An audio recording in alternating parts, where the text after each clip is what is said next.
সর্বদাই মানুষের সাথে মানুষের পাশে টিএ নিউজ। আমাদের মূল দাবি হচ্ছে আমাদের সুনিশ্চিত চাকরি। আমরা দুর্নীতির কারণে দীর্ঘদিন ধরে কলকাতার রাজপথে বা ধর্ণা কর্মসূচির মধ্য দিয়ে দিন অতিবাহিত হচ্ছে, যেখানে 6000 শূন্যপদ পূরণের ক্ষেত্রে 5422 জনের একটা অস্বচ্ছ মেধা তালিকা ছিল। পরবর্তী ক্ষেত্রে কাদের কতজন নিয়োগ হয়েছে সেই তালিকাও অস্বচ্ছ।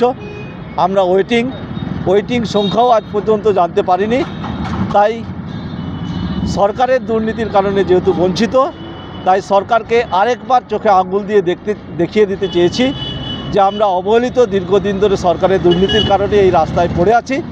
আপনারা দেখুন এবং যাতে ত্রুটিমুক্তভাবে যাতে আমাদের এই স্বচ্ছতার সাথে আমাদের নিয়োগ দেওয়া যায় এবং যাতে আমরা আমাদের কর্মস্থলে ফিরতে পারি, সেই বিষয়ে ওনাদেরকে দৃষ্টি আকর্ষণ করি। ধর্ণা কর্মসূচির মধ্য দিয়ে মাননীয় মুখ্যমন্ত্রীর একটা মানবিক দৃষ্টি আকর্ষণ, এছাড়াও একাধিক কলকাতা রাজপথ এবং হাওড়া সংলগ্ন এই নবান্ন চলো কর্মসূচি, একাধিক কর্মসূচির মধ্য দিয়ে প্রতিবাদী কর্মসূচি, কখনো পুলিশের পদহেলন থেকে শুরু করে সমস্ত রকম কিছু করা হয়েছে।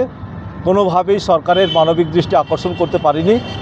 তাই গতকাল যখন আমরা একটা কর্মসূচির ডাক দিই, প্রশাসনের তরফ থেকে একটা ইতিবাচক ভূমিকা আমরা দেখলাম, যে তারা বললেন যে ঠিক আছে, তোমরা যেহেতু দীর্ঘদিন ধর্ণা কর্মসূচির মধ্য দিয়ে সরকারের একটা দৃষ্টি আকর্ষণ করছো, তাই আমরা চেষ্টা করছি দপ্তরের শীর্ষ আধিকারিক যিনি আছেন প্রিন্সিপাল সেক্রেটারি, সেই প্রিন্সিপাল সেক্রেটারির সঙ্গে আমরা আলোচনায় বসে একটা সুষ্ঠু সমাধানের একটা পথ খোঁজার রাস্তা তৈরি করে দিচ্ছি।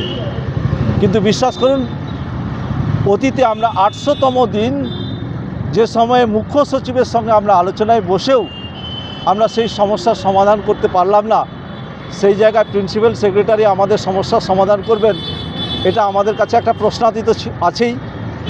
তবুও আমরা ধাপে ধাপে আবার এগোতে চাইছি, কারণ প্রশাসন একটা আশ্বস্ত করেছেন যে প্রিন্সিপাল সেক্রেটারি সম্ভবত চিফ সেক্রেটারির অনুমতি নিয়েই এখানে বসছেন। তাই সেক্ষেত্রে সমস্ত এই আমাদের পদক্ষেপ বা সমস্ত কাগজপত্র সমস্ত কিছু এই ঊর্ধ্বতন কর্তৃপক্ষের উনি দৃষ্টি আকর্ষণ করবেন এবং আশ্বস্ত করলেন যে আমরা খুব দ্রুততার সঙ্গে এই বিষয়টা আমরা আলোকপাত করব মাননীয় মুখ্যমন্ত্রীকে, এবং আগামী দিনে যদি ক্যাবিনেটের মধ্য দিয়ে সুষ্ঠু সমাধান করা যায় সেই বিষয়ে সচেষ্ট হব। সর্বদাই মানুষের সাথে মানুষের পাশে টিএ নিউজ। আমাদের চ্যানেলটি বেশি বেশি সাবস্ক্রাইব করুন। আপনার মতামত জানাতে কমেন্ট করুন, বন্ধুদের সাথে শেয়ার করুন, পাশে থাকা বেল আইকনটি ক্লিক করুন যেন সাথে সাথে সব খবর পেয়ে যান। এছাড়াও আমাদের ফেসবুক পেজটিও শেয়ার, লাইক ও কমেন্ট করুন।